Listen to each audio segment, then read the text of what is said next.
और अब हम हमारे राष्ट्रध्वज तिरंगे की बात करेंगे, जो कुछ दिनों से टकराव का झंडा बना हुआ है और पूरी आशंका है कि अगले कई दिनों ये बना रहे।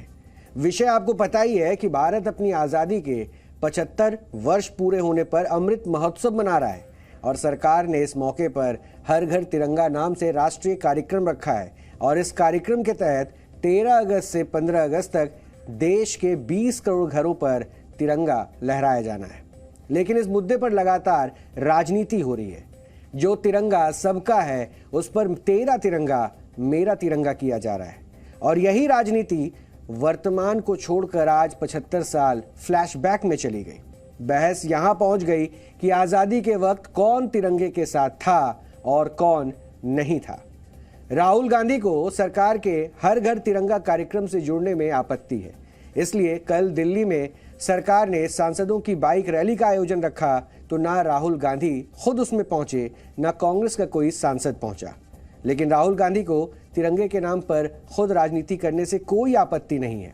कल राहुल गांधी कर्नाटक में अपने एक वरिष्ठ नेता का जन्मदिन मनाने के लिए पहुंचे थे और इसके बाद वो हुबली में कर्नाटक खादी ग्रामोद्योग संस्थान भी पहुंचे।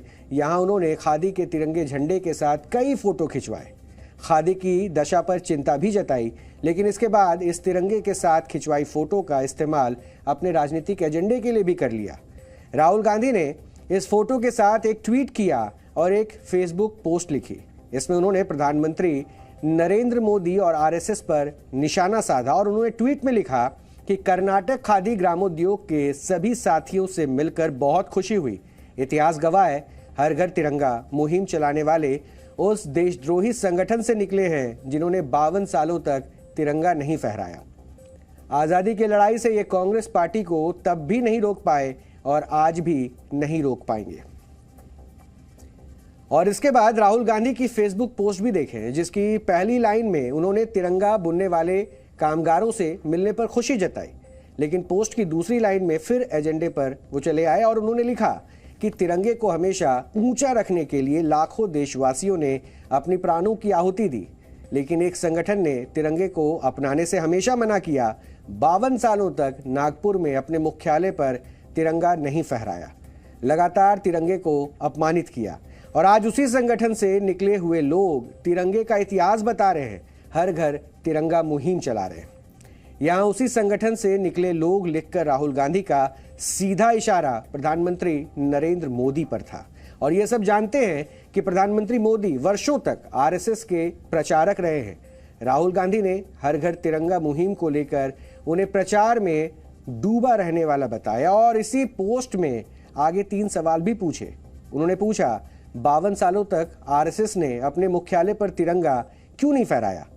दूसरा सवाल जो उन्होंने पूछा, खादी से राष्ट्रीय ध्वज बनाने वालों की आजीविका को नष्ट क्यों किया जा रहा है।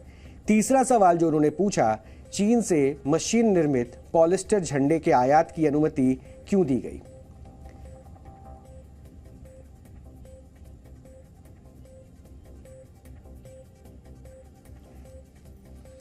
राहुल गांधी ने जो आरोप लगाए उन्हें एआईएमआईएम के अध्यक्ष असदुद्दीन ओवैसी ने भी आगे बढ़ाया और आप ओवैसी के आरोप के साथ इस पर आरएसएस के विचारक और सांसद राकेश सिन्हा का स्पष्टीकरण भी पहले सुन लीजिए। ऑर्गेनाइजर मैगजीन जो है वो आरएसएस का एक माउथ पीस है।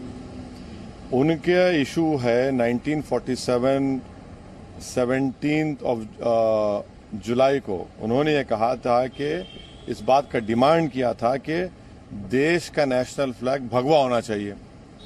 जब आरएसएस का माउथपीस ये कह रहा है और देश के प्रधानमंत्री कहते हैं कि आरएसएस उनका फाउंडेशन है, उनको उनसे इंस्पिरेशन मिला, प्रधानमंत्री को बताना चाहिए। और एक बात, वही ऑर्गेनाइजर मैगजीन ने 14 अगस्त 1947 को अपने मैगजीन में ऑर्गेनाइजर ने लिखा कि जो 3 रंग है हमारे नेशनल फ्लैग में, उन्होंने कहा कि ईवल है वो।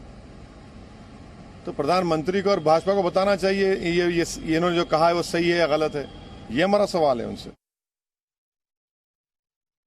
बेबुनियाद आरोपों और दुष्प्रचार के आधार पर आप इतिहास नहीं रच सकते। जिन लोगों को इतिहास बोध नहीं है वही यह कहते हैं कि राष्ट्रीय स्वयंसेवक संघ ने 52 साल से तिरंगा नहीं फहराया। संघ वह संगठन है जिसके सरसंघ चालक और संस्थापक डॉक्टर हेडगेवार ने 1930 में एक सर्कुलर जारी करके शाखाओं को निर्देश दिया था कि आज हम कंप्लीट इंडिपेंडेंस डे यानी पूर्ण स्वतंत्रता दिवस मनाएं और राष्ट्रीय ध्वज का पूजन करें। तब से लेकर लगातार राष्ट्रीय स्वयंसेवक संघ राष्ट्रीय ध्वज का सम्मान और राष्ट्रीय ध्वज को संप्रभुता के प्रतीक के रूप में देखता है।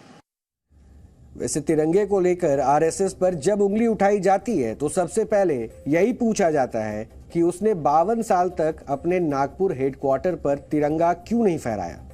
फिर बार बार यह भी कहा जाता है कि तिरंगे के प्रति आरएसएस के मन में कोई सम्मान नहीं है क्योंकि उसके मन में तो भगवा ध्वज बसा हुआ है।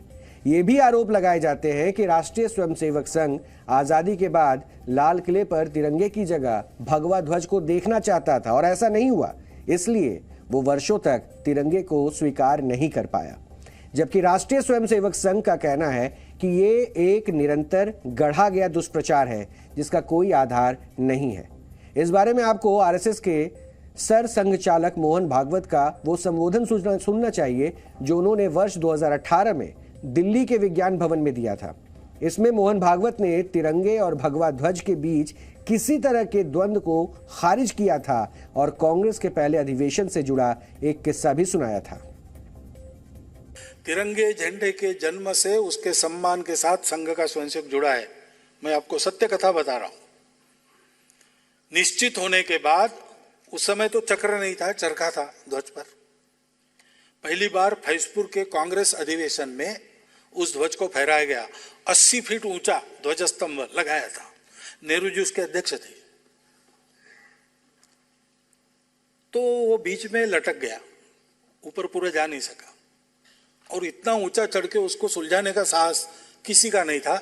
एक तरुण भीड़ में से दौड़ा, वो सरसर उस खंबे पर चढ़ गया, उसने वो रस्सियों की गुत्थी सुलझाई, ध्वज को ऊपर पहुंचा के नीचे आ गया।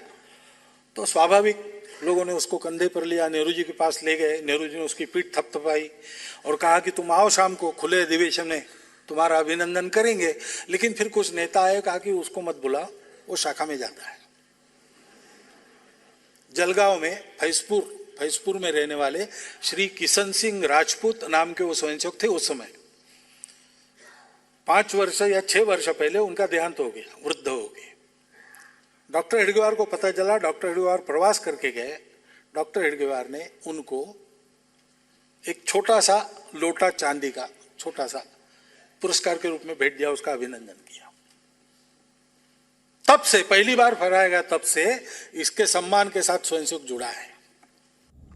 आपने आरएसएस की देशभक्ति पर सवाल उठते सुने, इस पर संघ का जवाब भी सुना। यहाँ पर हम आपको कुछ और विचार भी सुनाना चाहेंगे और ये विचार भी संघ के बारे में है।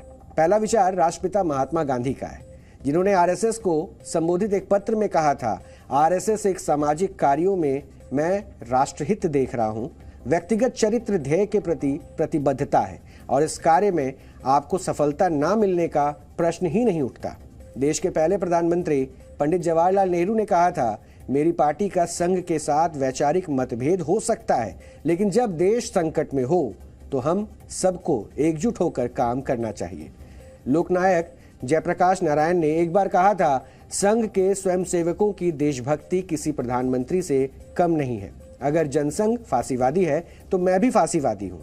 नेताजी सुभाष चंद्र बोस ने कहा था, समाज को संगठित करने में संघ का बताया हुआ मार्ग सही है, पर मैं राजनीति के क्षेत्र में बहुत आगे बढ़ चुका हूं और इस समय आपके साथ चलना संभव नहीं है, क्षमा करें। संविधान के निर्माता डॉक्टर भीमराव अंबेडकर ने कहा था, मुझे आश्चर्य होता है यह देखकर कि यहाँ पर स्वयंसेवक किसी भी प्रकार के भेदभाव के बिना किसी दूसरे की जाति जाने बगैर परस्पर भाईचारे से रह रहे हैं। डॉक्टर जाकिर हुसैन ने कहा था, आरएसएस के ऊपर दंगा और दहशतगर्दी का आरोप है, ये बिल्कुल बेबुनियाद है। परस्पर प्रेम, सौहार्द, संगठन, ऐसा विचार मुसलमानों को संघ से सीखना चाहिए। पंडित मदन मोहन मालवीय ने कहा था, लोग मुझे रॉयल बेगर कहकर बुलाते हैं, अगर आप चाहें तो मैं संघ के लिए धन जुटाऊंगा। आरएसएस पर सारे विचार देश के महापुरुषों के हैं, जो आपको इतिहास के किताबों में मिल जाएंगे। सबसे विशेष बात यह है कि इनमें से ज्यादातर महापुरुष कांग्रेस से जुड़े थे। ज्यादातर वो थे जिन्होंने कांग्रेस को बनाया था। आज जिस कांग्रेस के त्याग, तप और संघर्ष की बात करके राहुल गांधी संघ पर सवाल उठाते हैं, उस संघ को देशभक्ति के सर्टिफिकेट इन महापुरुषों ने वर्षों पहले ही दे दिए थे। अब ये दुविधा खुद कांग्रेस के लोगों को दूर करनी होगी कि वो आरएसएस पर राहुल गांधी के विचारों को सच माने या फिर महात्मा गांधी, पंडित नेहरू, नेताजी सुभाष चंद्र बोस, डॉक्टर अंबेडकर के विचारों को। ये तय अब उनको करना है।